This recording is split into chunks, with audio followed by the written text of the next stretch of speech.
here. You want to talk about sewing today? Let's talk about sewing.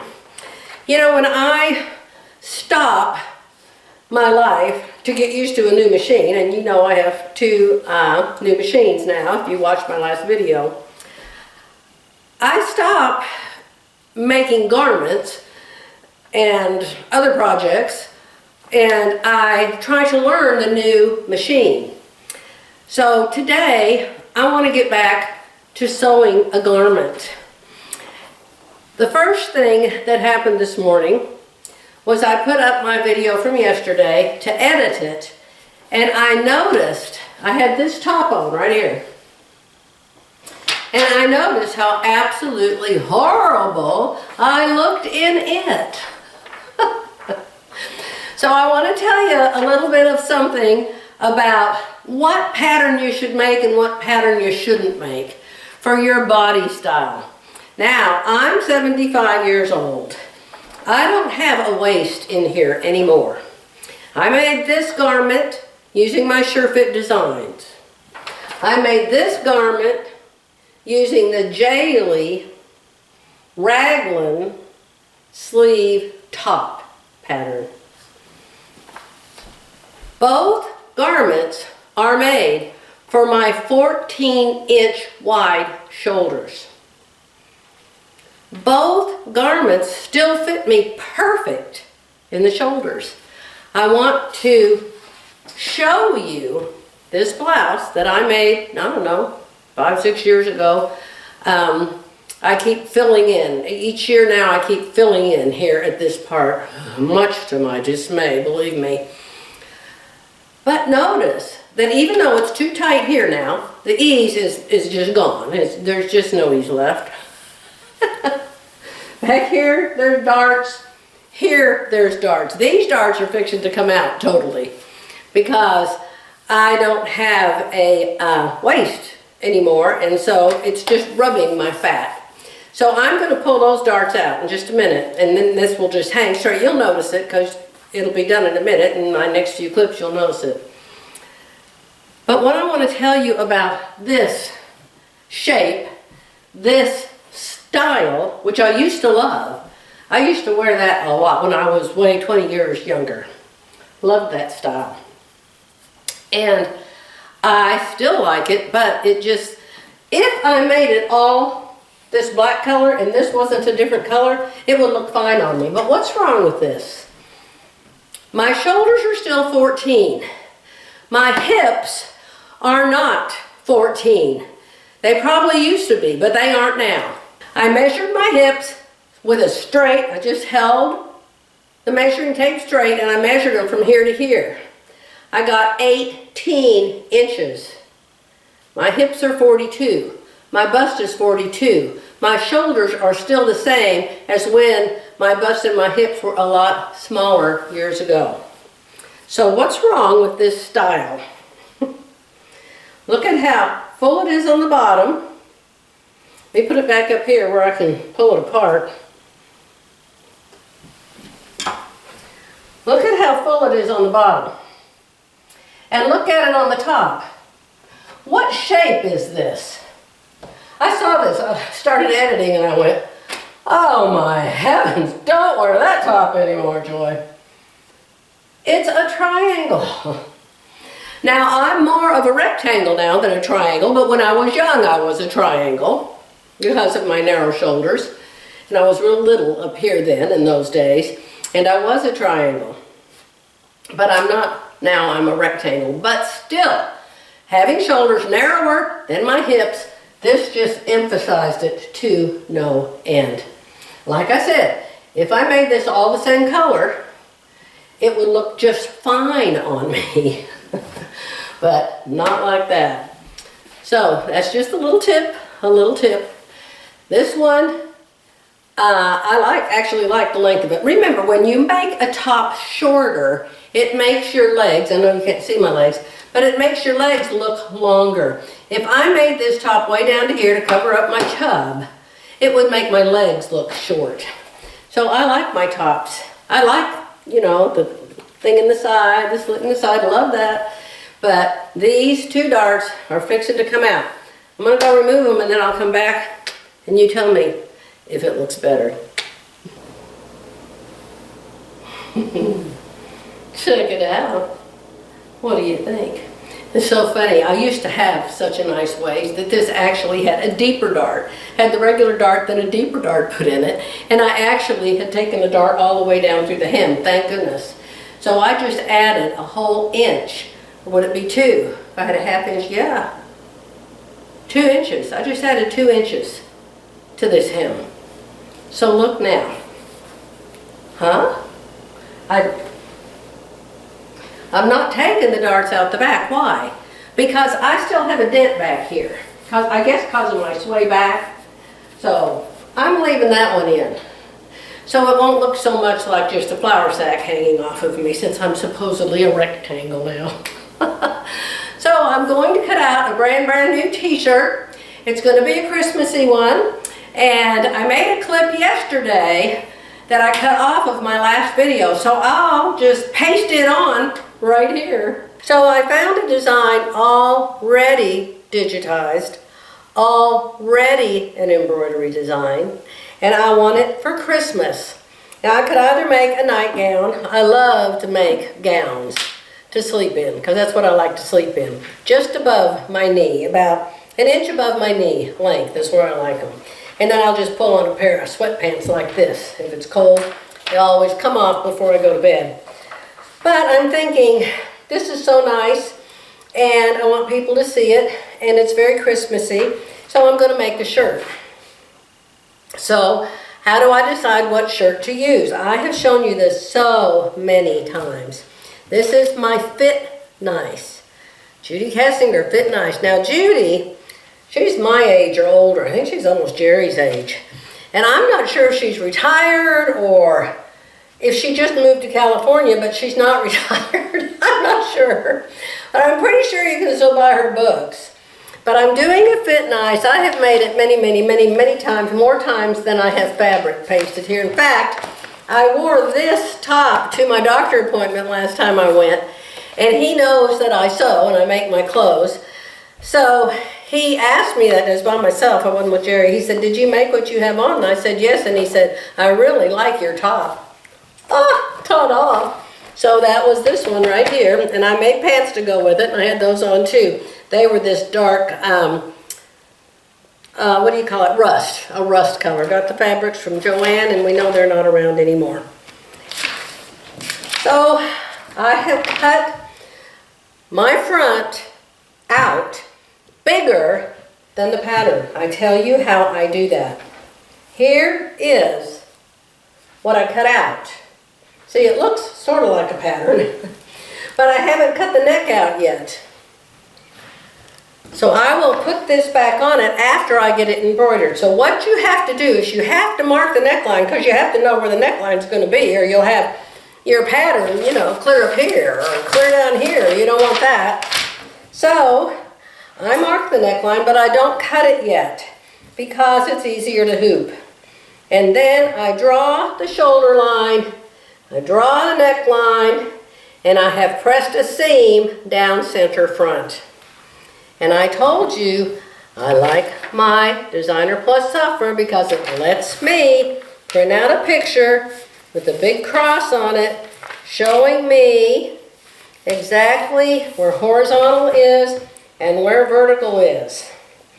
So I can put that right on this shirt, mark my cross with the snowman. How about I come back up here tomorrow morning? It's going to be a Friday morning. I don't have any plans. I'll get my 10 by 10 magnetic hoop all set up, and I'll go over there and we'll embroider this Christmas tree and make this blouse, and you'll see how super simple it is. I've got a dozen of these in my closet. They all look different. They don't all look alike, even though you use the same pattern. You can do so many things with it. You can cut it up the front and make it a sweater. You can make it a jacket. You can put a long sleeve, a short sleeve, a set-in sleeve, a dolman sleeve, or whatever. You can do so many things with this simple pattern that is a back and a front. You can see the sleeve is already there. Okay? I'll be back tomorrow. So it's been hours since my last clip. because I couldn't make up my mind. What did we talk about in the last clip?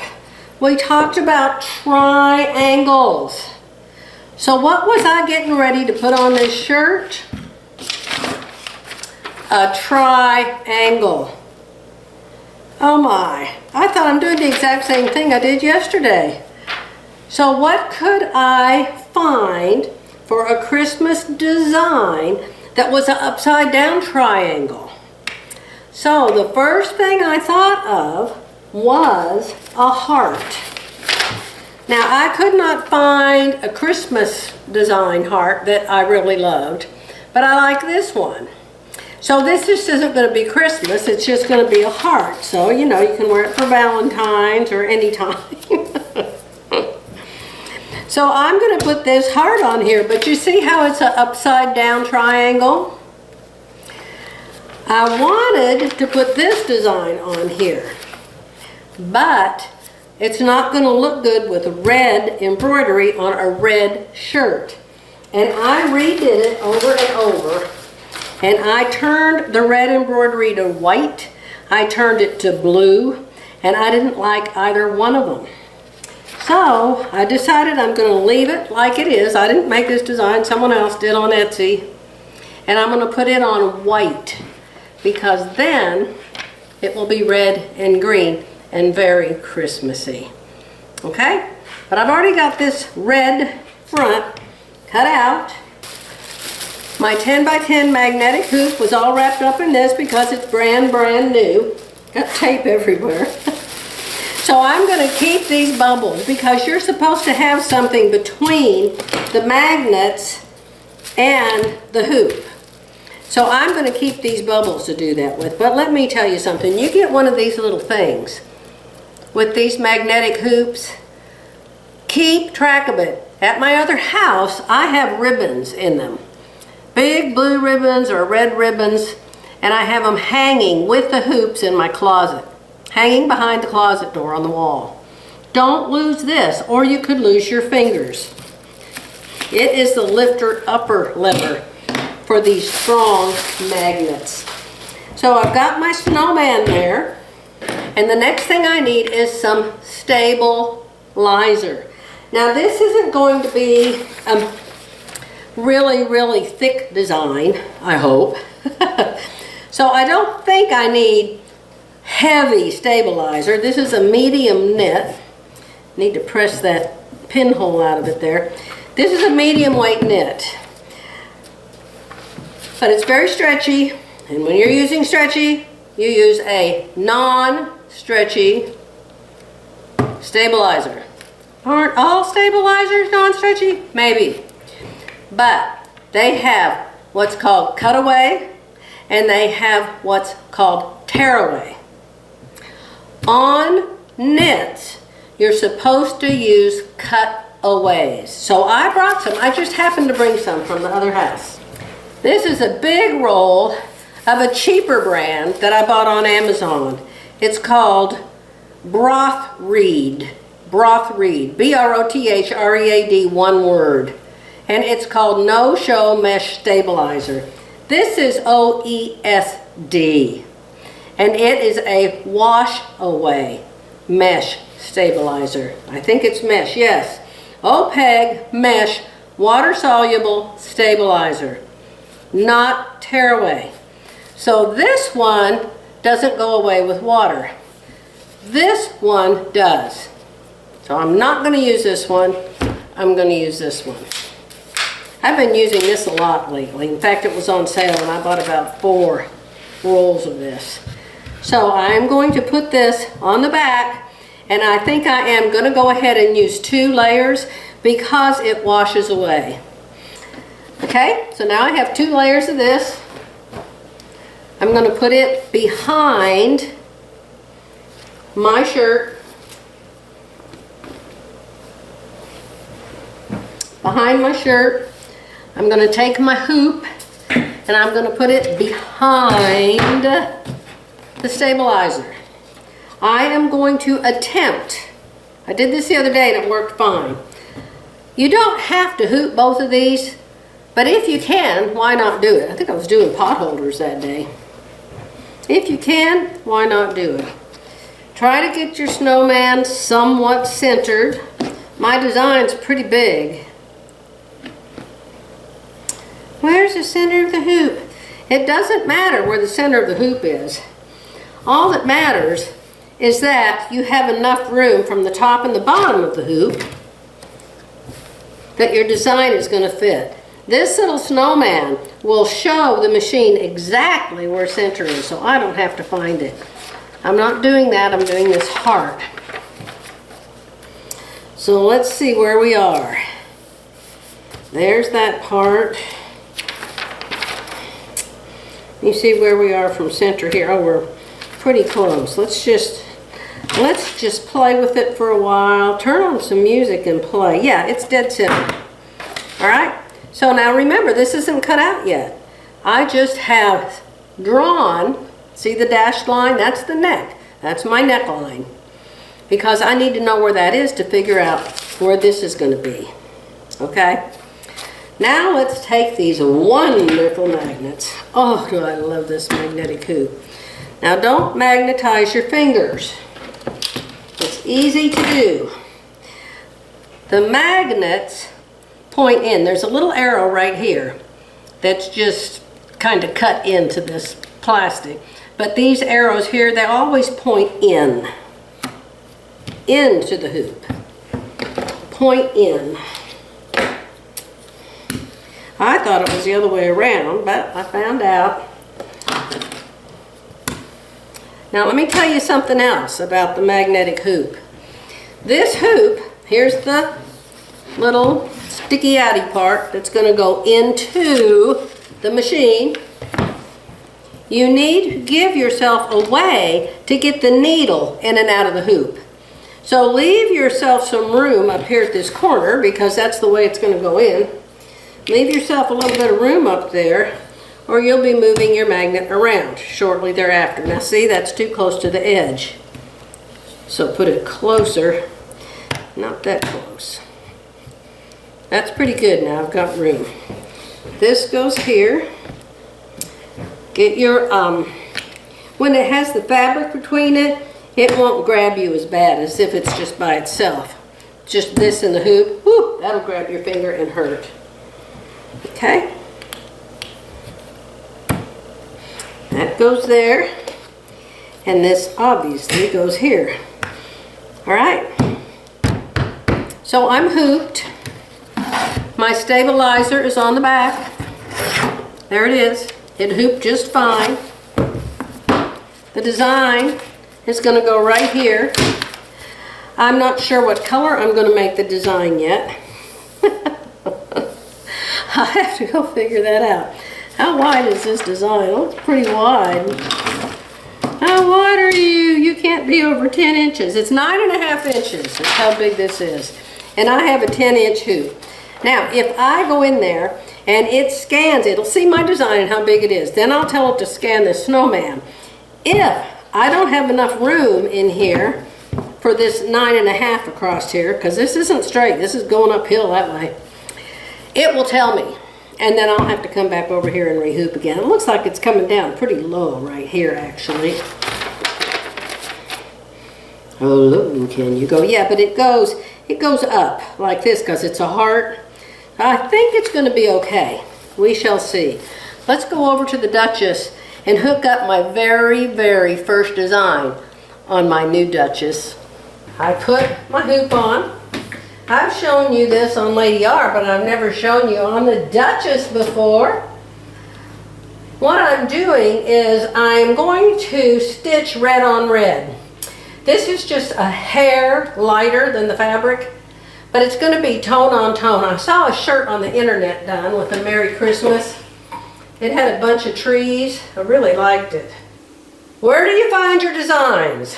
In your pocket, because your pocket leads you over here to your flash drive. You click on that lightning bolt or pitchfork or whatever it is, and then you go into your B pocket.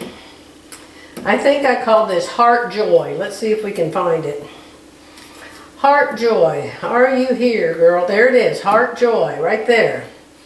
Nothing's going to work here until you get a design over here, obviously. All right, set.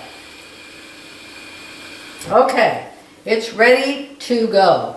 So what we're going to do is we are going to find that snowman. Let's lift the foot. We're going to find that snowman. Where are you, snowman? I think it's under layout. So you click embroidery, then you click layout, and then you find your snowman. Just by practice and doing it, you'll figure out where these things are. And it always wants to revert it for some reason. It was already reverted, it never got unreverted. So I don't know what that's about. So let's scan it, and it will find that snowman. And it will figure out north and south and east and west, which you have to have, or this will be crooked because this is going that way just a little bit. It's not perfectly straight in the hoop. The carriage will move, we know. Just find my snowman, will ya?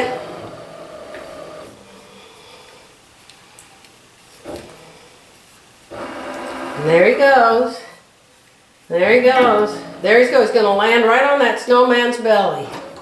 And he's going to know exactly what straight up and down is and straight side to side is. The pattern extends out of the pattern area. See? It'll tell you that. So, I don't have it centered enough from left to right because the widest part of this is 9.5. So I've got to go over and rearrange this and then put that snowman back on there. There's our snowman. So we're just going to scan him again.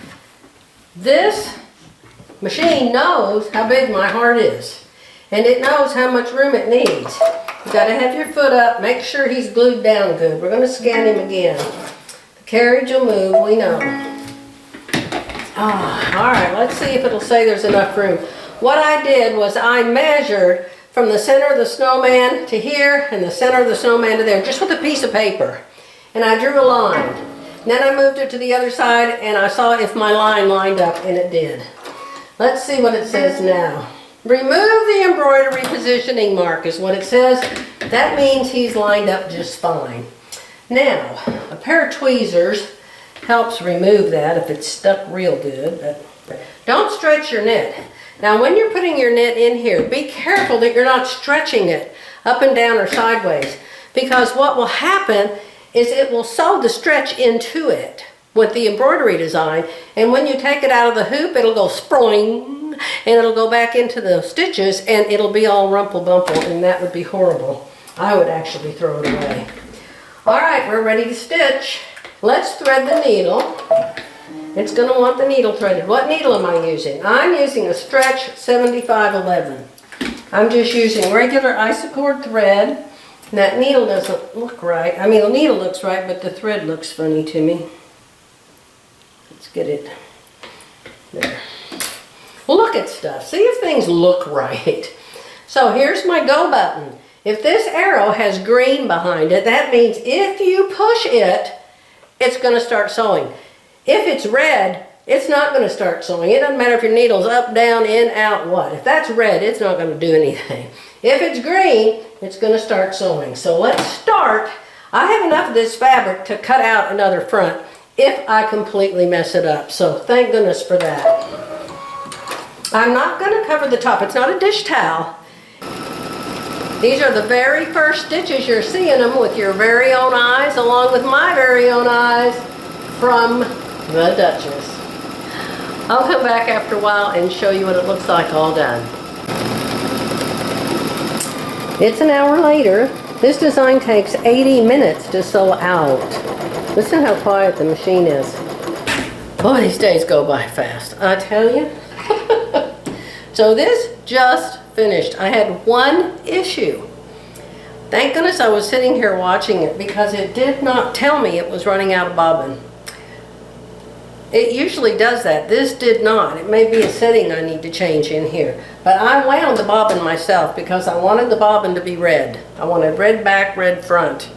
So it ran out of bobbin over here, and I tried to line it up totally exactly. It made a bump, a mess. It started to actually tear. The thread started to pull. And I was sitting here. It happened right here. And I caught it. And I took it apart, and I took it over there, And I figured out what the issue was. It was running out of thread. I rethreaded the bobbin, and I'm not sure I got it exactly where it broke off. But I got it darn close, as you can tell. So the back is red. This is all going to wash away, remember? So you'll hardly be able to see this on the back. And then the front is red. So tomorrow morning, I'll put this blouse together. How about that? And we'll start the next one.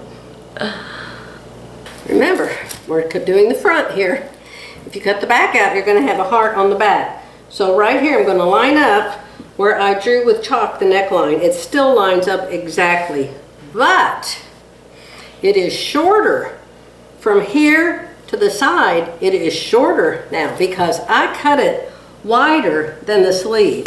And now the sleeve is all the way to the edge. And I didn't cut the sleeve that close to the edge. Boy, howdy. That's why you have to cut it bigger. You have to cut it bigger, then cut the actual pattern out later. Yeah, that's all going to fit on there fine.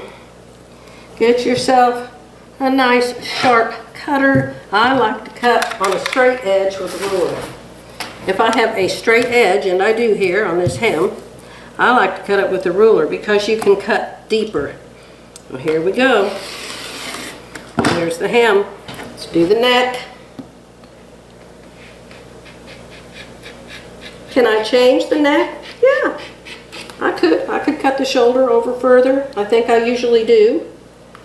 But this is where I start. Now, the shoulder is a straight line, so I'm going to cut it with this too.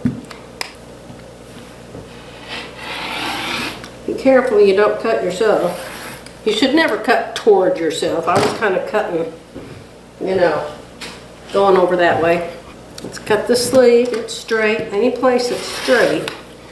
I like to put this because it holds it. You know, knit will kind of scooch around on itself. Now the side is not straight. So I'm going to cut it. Kind of, you saw it. Why are you sawing it? Because my blade isn't very sharp. If you have a sharp blade, you don't have to do that, but I don't. There you go. So there's my front. So let's hold it up. I don't know what it looks like, but you can see it good. I really like the tone on tone. Tell me what you think about the tone on tone. There it is on Lucy. Isn't it pretty? And it's stiff. It's stiff right now because all of that stabilizer on the back needs to be washed off. But, I think it's so pretty I can't wait to wear it. So it's the next morning. It is Saturday. I think it's December 13, 2025. I'm pretty sure. So we're going to pull our scraps off of here. I got the top done and I really like it. Oh my goodness. Did I show you the one I saw online that I thought was so pretty? If I didn't, I'll put a picture of it right here.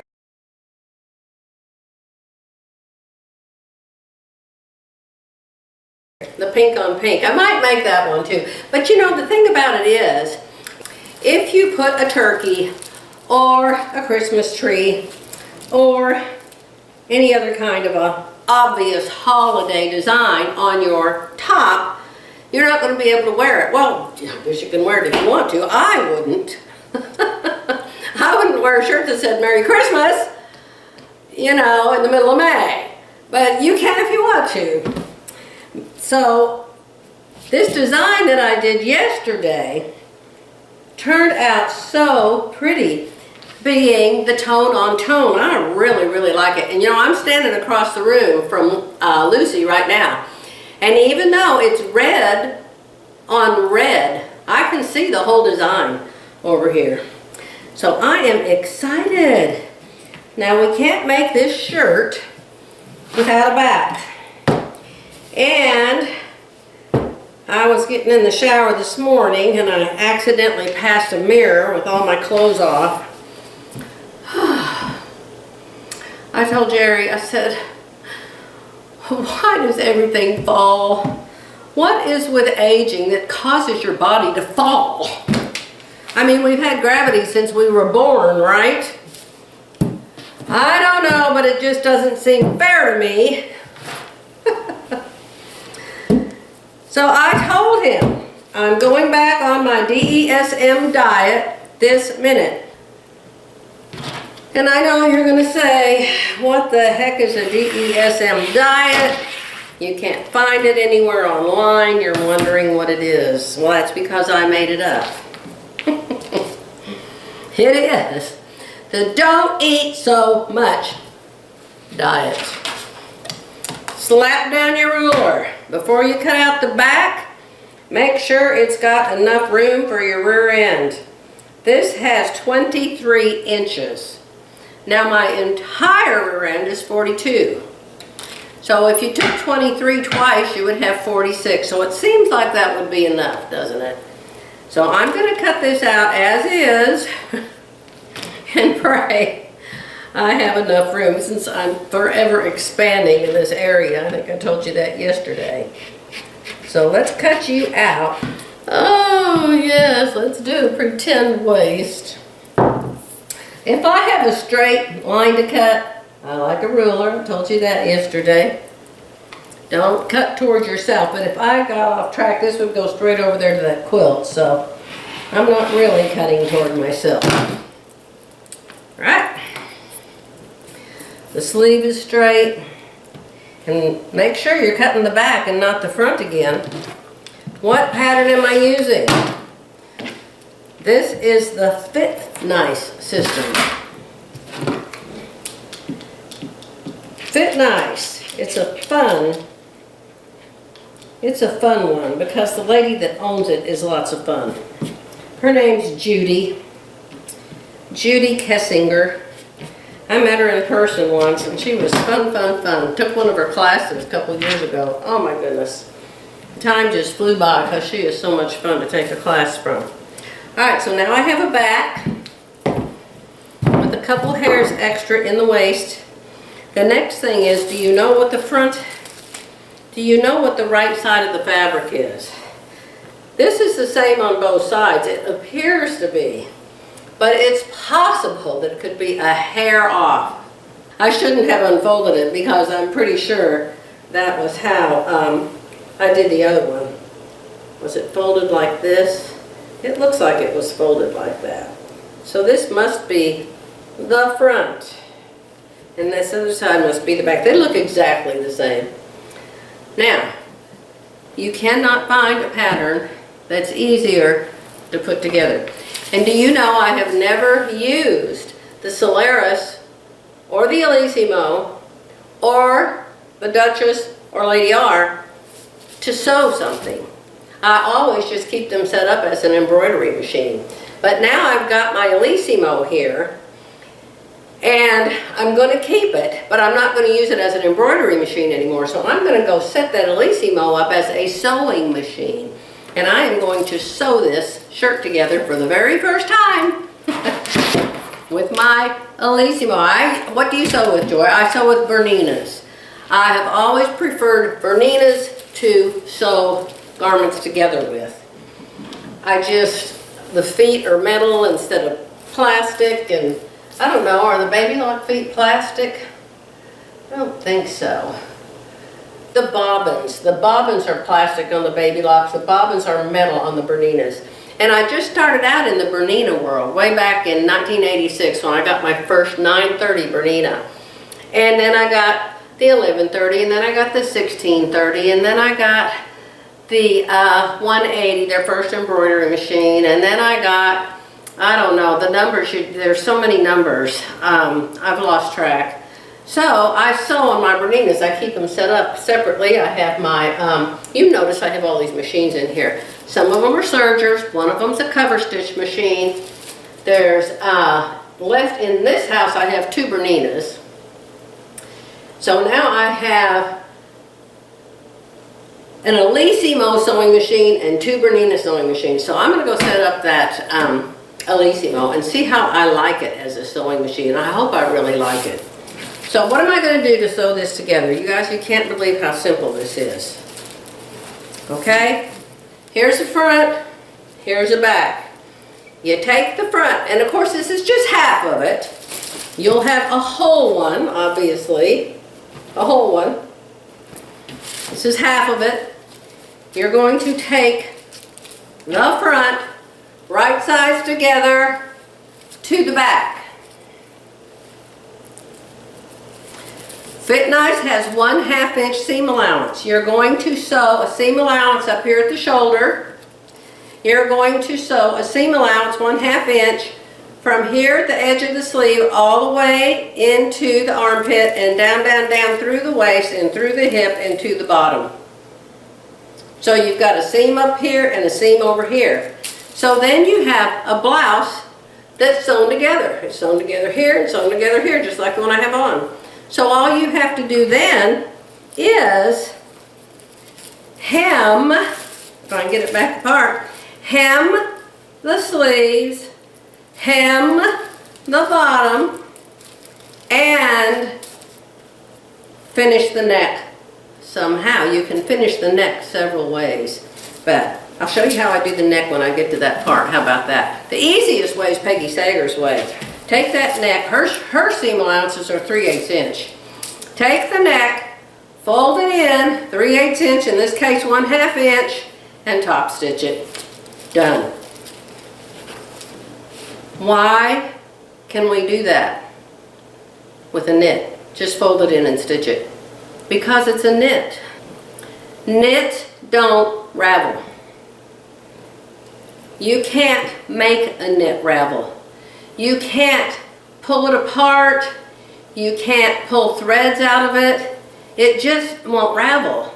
That's why we love sewing with knits. So you fold it up, or say this is the neck, you fold it in 3/8 inch or 1/2 inch, press it. I use steam seam, the tape, 1/4 inch tape, and I iron it down with that, and so then it's glued down. You could just leave it like that. If you don't wash it a lot, I hardly ever wash my clothes because I don't wear them that much. Of course, my underwear I wash all the time. I'm talking about my tops and my pants, okay? So you just fold it down. Do it with the steam seam because the steam seam keeps it from stretching. Good Sunday morning. It's 20 minutes after 11 on a Sunday morning. Yesterday, I just gave up. I was going to show you how I finished this blouse, and as you can see, it's not finished. But I want to show you something. I'll tell you why it's not finished in a minute. Look at the back. I have never had a design look better on the back than it does on the front.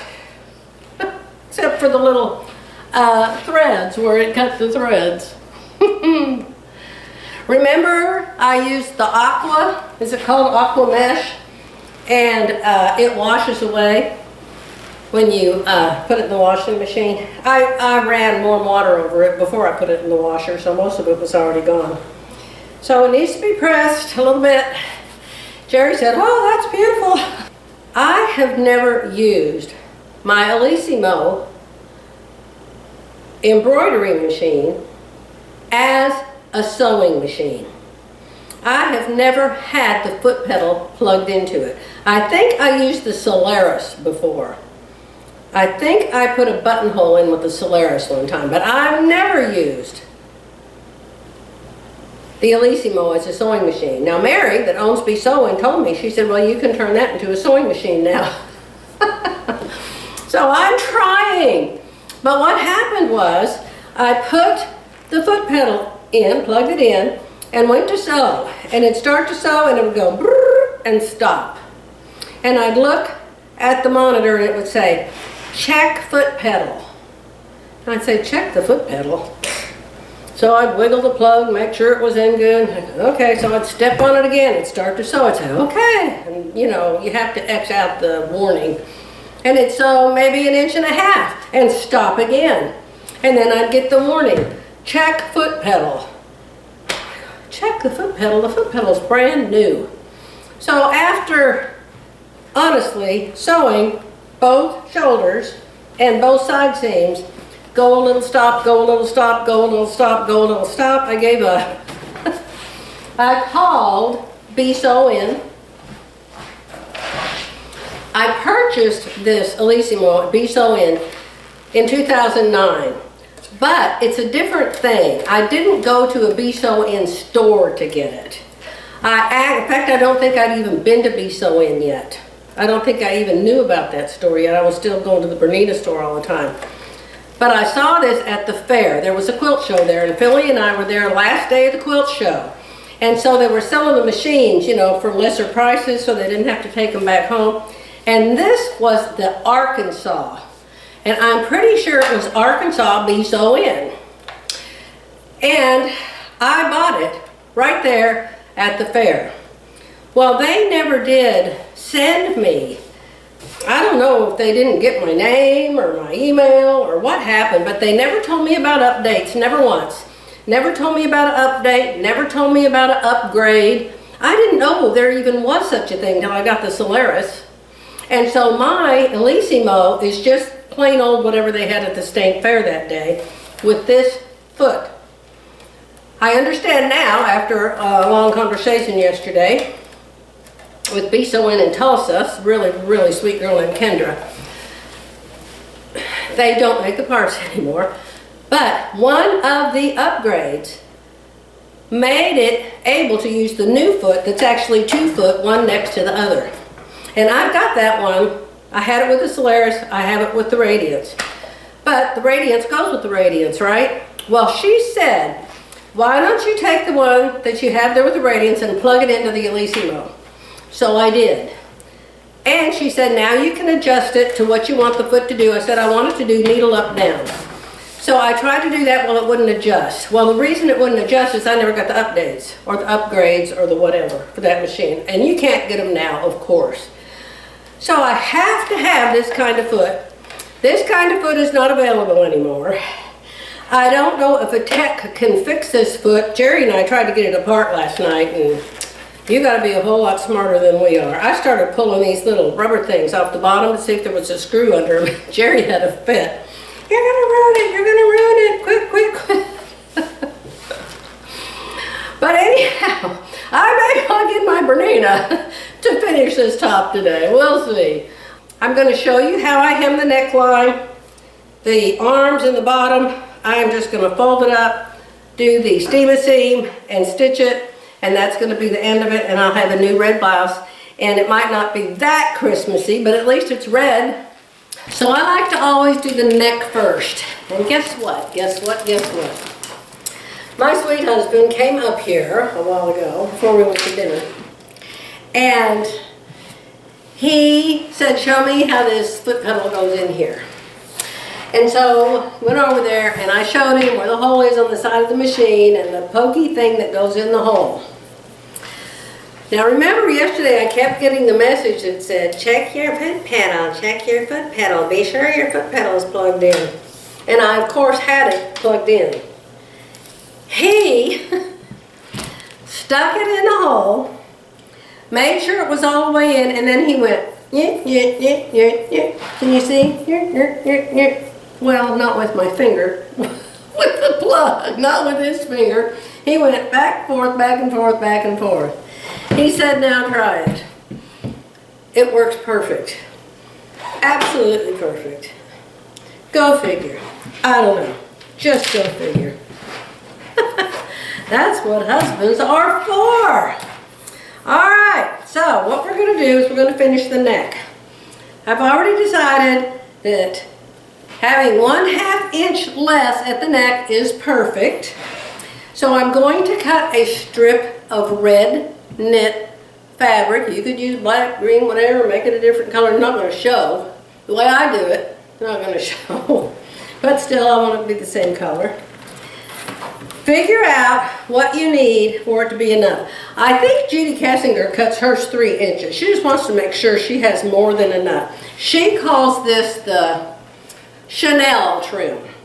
So I guess somebody named Chanel trimmed something like this once in the world, once a long time ago or something, or still does. I don't buy Chanel, so I can't tell you anything about it. Let's get this even down here. It was even, but it isn't now. So we're going to have 1/2 inch. So the way I figure it is, I am going to put this strip up against this neck. I'm going to sew it 1/2 inch. Then I am going to fold it all the way to the inside. 1/2 inch. So I figure you need a half on the outside and a half on the inside, right?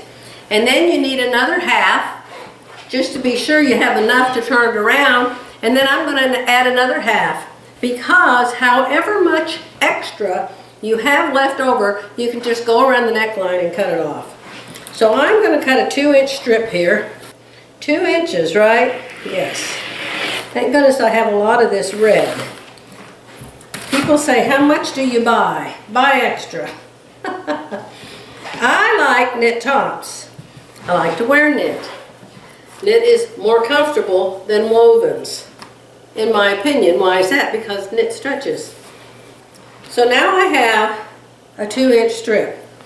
It's way, way, way, way, way too long.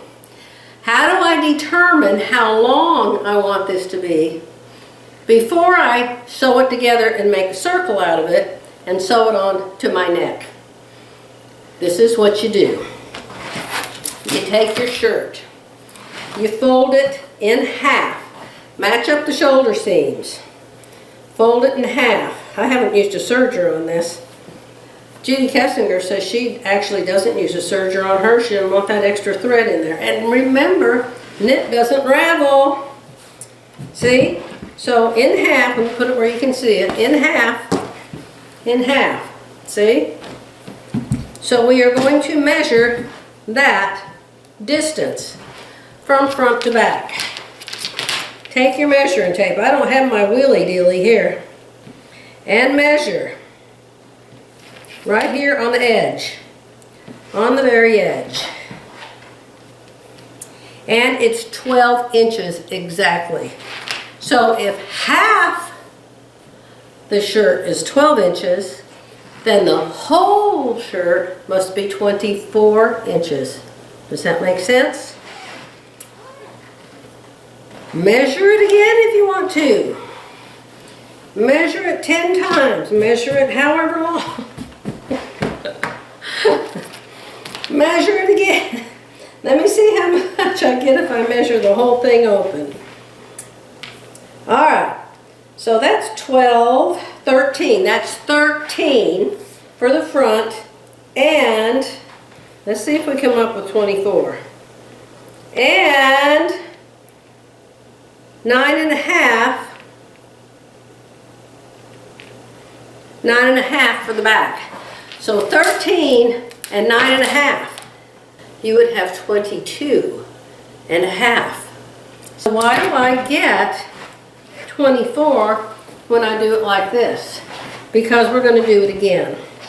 Only this time we're going to pin it. We're going to pin it right there at the shoulder seam. And we're going to be real serious about it. Does it have to be exactly? Well, in my world it does. In your world it might not have to be. Choose whose world you want to be in. My kids say they don't want to be in my world because Jerry and I are too picky.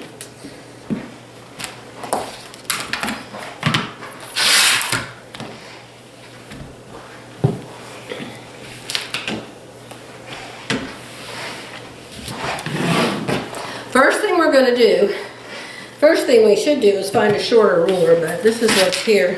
I'm going to cut this binding off of it. You don't want the binding.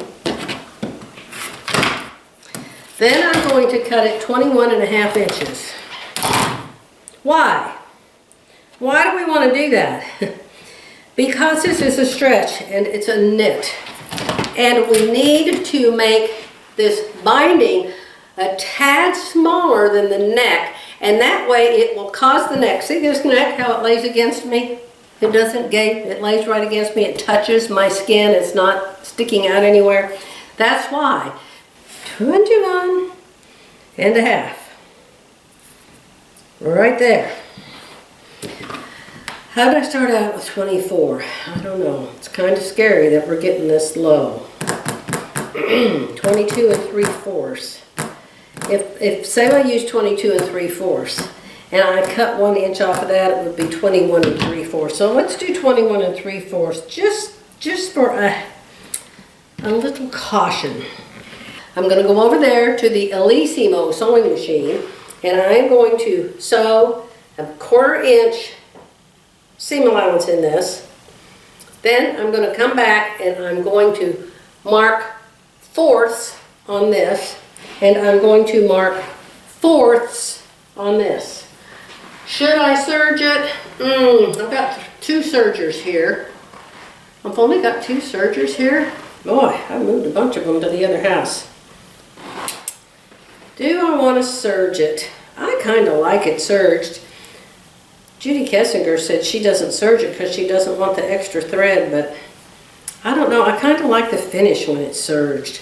I think I'm going to put some red thread on, serge the edges, then I'll come back and I'll show you fourths and fourths and how you put them together. So here's what you do next. I changed my serger thread to red, and I've got all my seams on my shirt serged, and I've got my little ring serged. So now what I'm going to do is mark the ring into fourths. It's folded in half right now. I'm going to get a pin, and I'm going to pin the other half, which is right there. Then I'm going to match that pin up to the seam, and that gives me another set of halves. Can you have a set of halves, half and half? So I'm going to mark that half, and I'm going to mark this half. You can watch this on YouTube all over the place. And there we have 4 places marked. 4 places. I don't have this seam marked because that's mark 1 and 3 pins. Now we're going to do the same exact thing to the blouse. Where do we want the seam of the neckband to be? We want the seam of the neckband to be in the center back of the shirt. So that's going to be mark number 1 for the shirt, is center back. Mark number 2 is going to be center front of the shirt, which is right there. Now, if you're thinking, well, wouldn't the other 2 go at the shoulders? No, let me show you. It hardly ever lines up at the shoulders. Watch it line up at the shoulders today, just because I told you that. Oh, yes, Murphy's Law. Who was Murphy anyway? Okay, so you put the front and the back together. You can mark it with chalk or some other way if you like. I like a pin. So, this quarter mark is like an inch away from the shoulder. That's why you can't mark the shoulder. Here's the shoulder, here's the pin. See? 1 inch. So let's mark the other one. Why 4? Because 4 spreads out the fullness of the blouse equal to the fullness of the band, the binding strip. Okay? Because it's not equal fullness. You understand what I'm saying? The blouse is going to have more fullness than the band. But the amount of fullness from quarter to quarter, you want to match to that amount of fullness quarter to quarter on the blouse. And this actually is not very stretchy. It is not that stretchy. So I'm hoping that I won't wish I had made it even longer. All right, so we're going to start. I am on the inside of the shirt. You want to sew this to the outside of the shirt. I'm coming to the center back. I'm going to use pin 1 that's on the seam. I'm putting right sides together. So I'm going to put center back right there and pin it together. Then I'm going to come over here to my next set of pins, and I'm going to pin them together. There they are right there. Now if you don't want to take your pins out, put a 3rd pin. So now I've got 3 pins right there. So you can see, let me get close up. It's hard to tell, I know.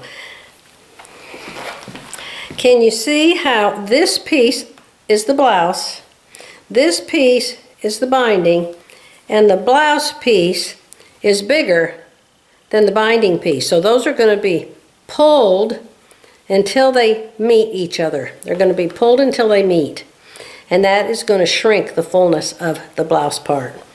That is the whole point. And that's what makes it fit you so good and stay up against your body. sew it in with a big stitch length the first time. And if you think, ew, that's just too tight, there's 3 pins again, right there on that one. Remember, I removed 1 inch from the full measurement, and then I took a 1/4 inch seam. So I've removed 1.5 inches is what I've removed from the full length. So here we are. We are pinned together. If you have to pull it really hard to get the 2 pieces to meet each other, I would say make a bigger band. So now add more pins. If you'll leave the triple pins, you'll know where your quarters are. You can go back and mark those with a friction pen if you need to start over or something. Now the seams up here, the seams at the top of the shoulders, I like them pressed forward. Why? Because if you press it backward, it leaves a tunnel. And you can see the tunnel from the front of your shirt. And I'd rather, this is a Linda Lee tip, I'd rather see the tunnel from the back. You look at it and you'll see what I'm talking about. So this one's going to go toward the front too. Yeah, this one pulled together pretty easy here. I'm not having to pull it taut at all. I think it'll be all right. Have I ever had to undo it and start over? Yeah, I have. I've made the band either too big, so I don't do that anymore, or too small, depending on the stretchiness of your fabric. Pins, pins, pins, and I still have extra pins where my blouse was divided. So I'm going to come in here and I'm just going to put a friction marker mark just in case I have to do this again. There's one. There's one. That way I can take the pins out, the extra pins out. There's one. Alright, so now I have it marked. Mark both, the band and the blouse. There you go. And the other one is center back. Okay? So now if I have an issue, I don't have to find my quarters again. I'm going to go over to the machine.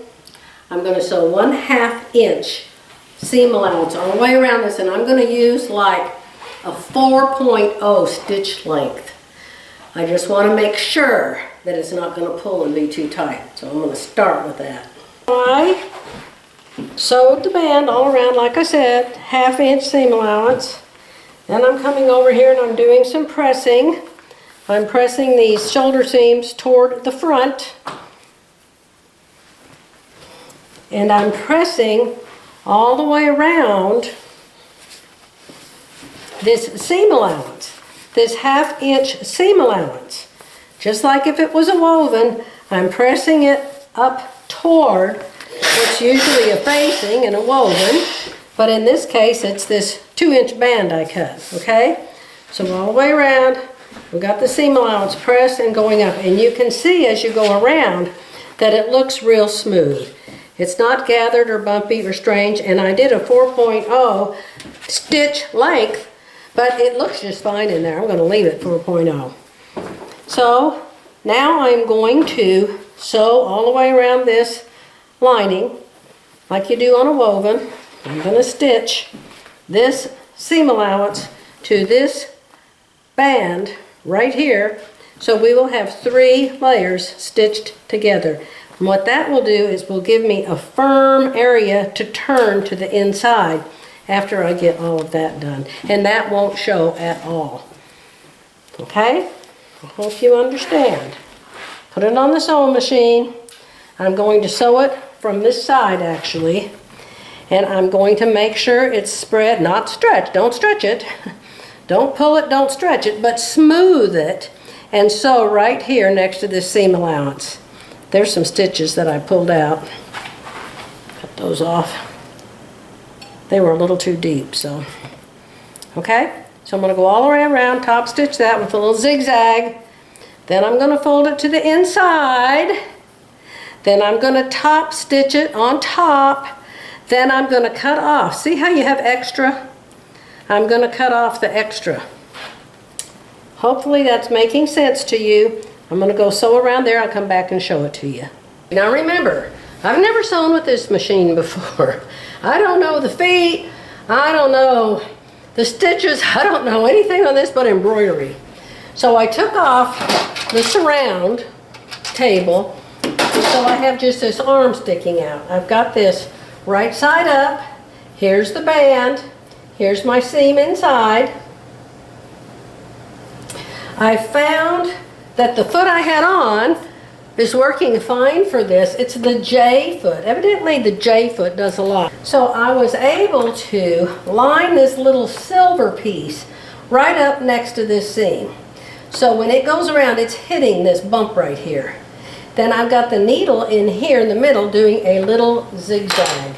And I have it still on a 4.0. Now I'm just pulling it. I have to wet my fingers. I'm just pulling it gently to be sure this is flat. Oh, it's doing a great job. I'm liking this machine. My goodness. I've always said I'll only sew on a Bernina, but goodness, I have to change that. Whew, had no idea. You know, I'm really happy about this because I have too many embroidery machines. I have the Lady R, and I've got the Duchess, and I've got this Elysium. But oh my goodness, how wonderful. Can you see the stitch, how it's sewing? Right here, the little zigzag. I have the width of the zigzag 2.0 and the length 4.0. I'm almost to the end of it already. Why zigzag? Because this is stretchy fabric and a zigzag stretches. I do a zigzag even on a woven for this step. I just like it better. You can do what you want. Now, the scissors. None of my Berninas have scissors that I can think of. Maybe they do. They might. Some of my newer ones might. And I was able to figure out how to have it leave the needle down when I stopped sewing. So I figured that out. So can you see me now? Can you see me now? So now I will press that to the inside, and I will come back over here and I will sew this all the way around with a straight stitch, maybe 4.5, since 4 doesn't seem to be very big on this baby lock. All the way around. Then I will trim all this extra off. I'll come back and show you. I'm going to go press it to the inside just like this. Let me show you something you may have to do. Remember, I cut this band wider than it needed to be. This band is cut to fit the neck opening. It's not cut to fit below the neck opening. Looks like a mess, I know. So when you're pinning it down and trying to make it all even, what I do is, and I have a hard time telling what you can see. Can you see my hand? No, where's my hand? Where's my fingers? See right here? Where am I? See the slits? Yeah, you can see the slits. So what I do is I just cut. I cut the bottom of the band, I slice it. That way it opens up and it lets it lay flat here around the neck. That's all going to get cut off. You could go through and cut a 1/2 inch off right now if you wanted to. But I'm not going to. I'm going to go ahead and sew it, and then I'm going to go back later and cut the extra off. So here we go. Right side up. Let me see. Length, I want to be 4.5. Width doesn't exist because it's a straight stitch. So let's try this. Let's try it and see how it looks. This is totally different than my other machines that I sew with, so I'm not sure what 4.5 looks like. I've never sewn with 4.5 on my Berninas. Not for this stitch. See how nice and smooth and flat it is? Not down here, but that's why I slid it down deeper. Try to keep your foot all the way to the edge or you're going to have all different sizes. Pull this in, smooth it out. Go slower. You can do a slow button up here. I guess I need to do a slow button. And keep smoothing. Keep smoothing and smoothing. And this is a pretty stable knit right here. Oh, I'm glad Jerry fixed this foot pedal. That's so nice. Who knew? Screw it right and left, right and left. Why did that even fix anything? So I'd like to know. Now see there, we're wrinkled up. We're wrinkled up, so I'm not going to go any further. I'm going to come in here and I'm going to see why we're wrinkled up. You want it to be smooth when you get done. You got to have it smooth when you're sewing it. There you go. And I don't have any glue, no glue. Now when I put the hems in, I'll use the steam machine probably. Let me see how that 4 1/2 looks. Looks fine. Ah yeah, sewing on the front's easier than the back. See my design now? I don't know, maybe you can't see it. It is 3:15 in the afternoon. And if I wasn't talking to you, I would have some Christmas music on. I sure would.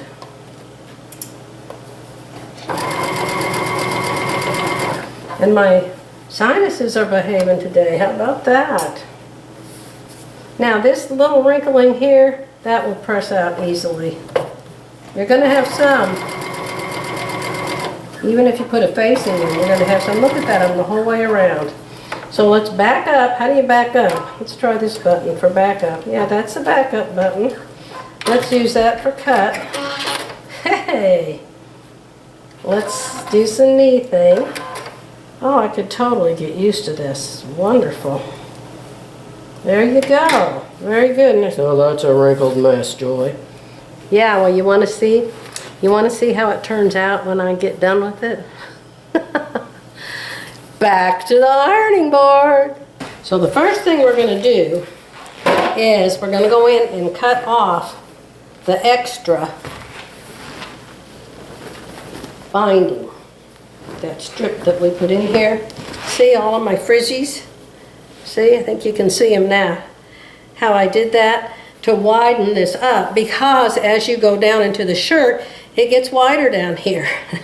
So this is going to be skinny the whole way down because it's the same width the whole way down.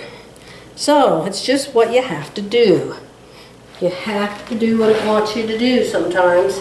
Let's find a really good pair of sharp scissors. Well, let's see if we got anything.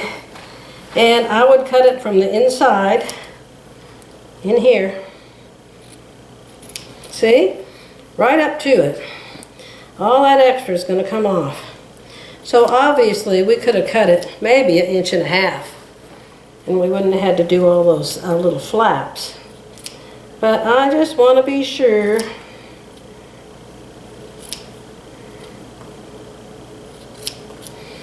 And it didn't cover up my seam allowance there. See here? Cutting off the extra. Cutting it off. Yeah, if I did it again, I would do it 1/2 inch littler. And then I probably wouldn't have to cut all of those little notches. And make sure you got your fingers underneath to hold the 1/2 inch back like this with your fingers. Hold it back. And then you know you're not cutting it. You cut it, you just stop. And you go downstairs and you find your husband. And you say, oh, I need a hug. Oh, yes. And if you don't have a husband, then you call your filly. And she'll feel real bad for you. You know? Sewing friends are the best because they get it. I talked to my friend Viv this morning about my broken pedal and her having a messed up buttonhole. Oh. And neither one of our husbands gets it, you know. We're like, what is wrong with you? Can't you tell this is the end of the world? All right, so now look at, here's the inside. The inside. It needs to be pressed, But you don't have all of that extra hanging around in here still, you see, it's gone. And the front is done and needs pressing. So let's turn it around. You need to have a ham. You know about a ham, right? I've got 3 clocks in here. 1 clock has the old time and 2 clocks have the new time. The trick is to look at the right clock, right? So, ran out of battery, had to get a new one. But now I'm going to press this. Cut off all your stray threads. Nothing looks homemade more than stray threads. However, I find them on store-bought quite often. Yeah. Get you a ham. Why? Because your neck is shaped like a ham. Get yourself a press cloth. Because this takes a lot of steam and a lot of heat, and you don't want to burn your garment you spend all this time on. See how nice and hot and steamy? This is my Rowenta Focus, 1725 watts. It has lasted way longer. Look at that. It just spit dirty water all over this press cloth. I just took this out. Look. Dirt. Dirty. Icky water. Ha! Frustrating, yes. Yes. Thank goodness I had a press cloth up there. That's why you do it. Why was that? Because my iron had cooled down. And it hadn't had time to get hot enough yet. I thought it did, but... Okay, now here's a lot of wrinkles right here. So fix it so they can come out. Stretch that there. A lot of fiddling. The neck is the hardest part. Now it's totally smooth now. The neck is the hardest part, so I always do it first.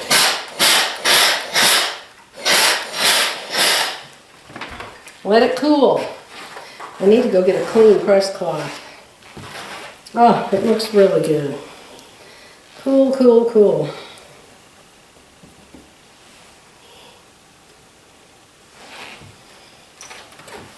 That was the back and one shoulder. There's a lot of water on the back right now, but it'll dry. Put a pin to hold it down. I'm not stretching it far. I'm just smoothing it. Smoothing. See? Smoothing. See there? Wrinkles. And smoothing. And then I'll press it smooth.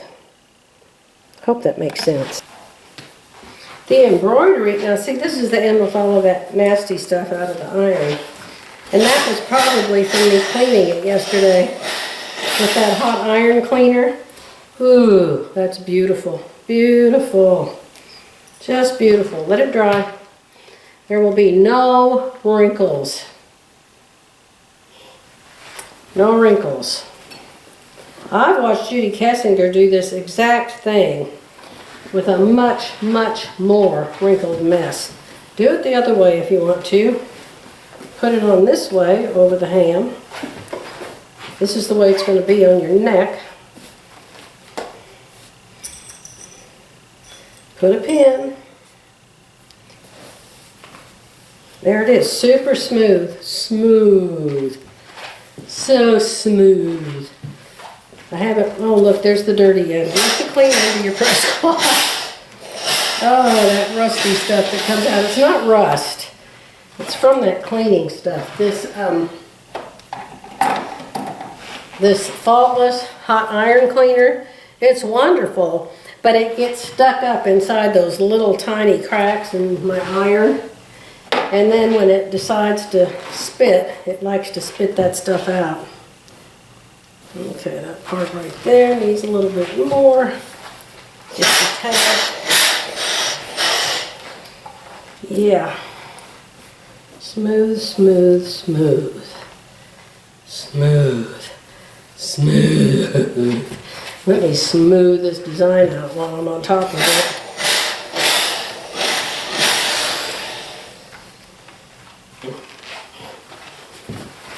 Did I get all of you or none of you? Are there any wrinkles left? Ah. Looks like there's a few. just a few on the front. I can get those out. Put them in the other way. Takes a lot of steam. If you can't get them out, what do? Well, you wear it and you just, thank goodness, it looks at least as good as the one you would have bought at ready to wear. There you go. You just keep on keeping on, my friends. You gotta. Let her dry. Number one important, let it dry. After you press it, let it dry. That's my big thing, is I always move everything too fast. And you won't have to do this every time you wash it. Of course, I don't wash these hardly ever. Okay? So there we are. Let's go put you on Lucy. So this video is ending right here. I wanted to show you the blouse on Lucy because I haven't had it on myself and I won't wear it until the hems are all in. But look at how nice that neckline looks the way I showed you to do it. Notice there are no wrinkles anywhere at all. The iron fixed it all. So hope you enjoyed this video. I'll be back as soon as I think of something else to show y'all. Bye.